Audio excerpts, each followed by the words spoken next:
इस ऑडियो का स्रोत हिमालयन स्टॉक्स गुरुकुल है। हिमालयन स्टॉक्स गुरुकुल को सब्सक्राइब, लाइक और शेयर करें। ये है भारतीय शेयर बाजार की हालिया गिरावट और हिमालयन स्टॉक्स गुरुकुल के विश्लेषण पर एक सीधी साधी रिपोर्ट। तो बाजार ना लगातार गिर रहा है और निवेशक यही सोच रहे हैं कि भाई आगे क्या होगा। आइए हिमालयन स्टॉक्स गुरुकुल के विश्लेषण से कुछ खास बातें समझते हैं। हाँ, और हिमालयन स्टॉक्स गुरुकुल को सब्सक्राइब, लाइक, शेयर करना मत भूलिएगा प्लीज। पहली बात, बाजार ने ना एक भारी गोता लगाया है। देखिए, निफ्टी पिछले 7 महीनों की सबसे लंबी गिरावट झेल रहा है।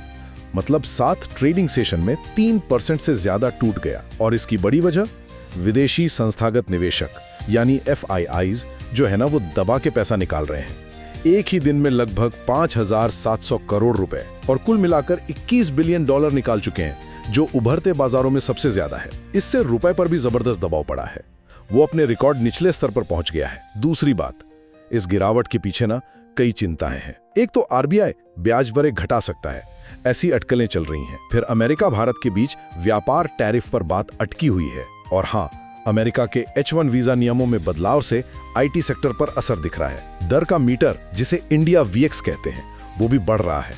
मतलब आगे और उठापटक हो सकती है। कुछ एनालिस्ट तो कह रहे हैं कि ये 6 महीने की मंदी की शुरुआत भी हो सकती है। और आखिर में तीसरी बात, कुछ उम्मीद की किरणें और तकनीकी पहलू भी हैं। ऐसा नहीं कि सब खराब ही है। हिमालयन स्टॉक्स गुरुकुल के हिसाब से बाजार ओवरसोल्ड जोन में है, यानी बहुत ज्यादा बिकवाली हो चुकी है। तो इससे ना एक तेज तकनीकी उछाल, जिसे शॉर्ट कवरिंग रैली कहते हैं, वो 24,970 तक आ सकता है। और गिरावट के बावजूद मिड कैप इंडेक्स थोड़ा संभला भी है। एनर्जी सेक्टर के शेयर जैसे BPCL, HPCL, IOC और कुछ दूसरे स्टॉक अच्छा कर रहे हैं। करीब 140 स्टॉक अपने 52 हफ्ते के हाई पर भी पहुंचे हैं। तो संक्षेप में, बाजार पर विदेशी बिकवाली और दूसरी चिंताओं का भारी दबाव तो है, लेकिन हाँ, तकनीकी उछाल और कुछ खास स्टॉक्स में मौके की संभावना भी दिख रही है। ज्यादा जानकारी के लिए हिमालयन स्टॉक्स गुरुकुल को सब्सक्राइब, लाइक और शेयर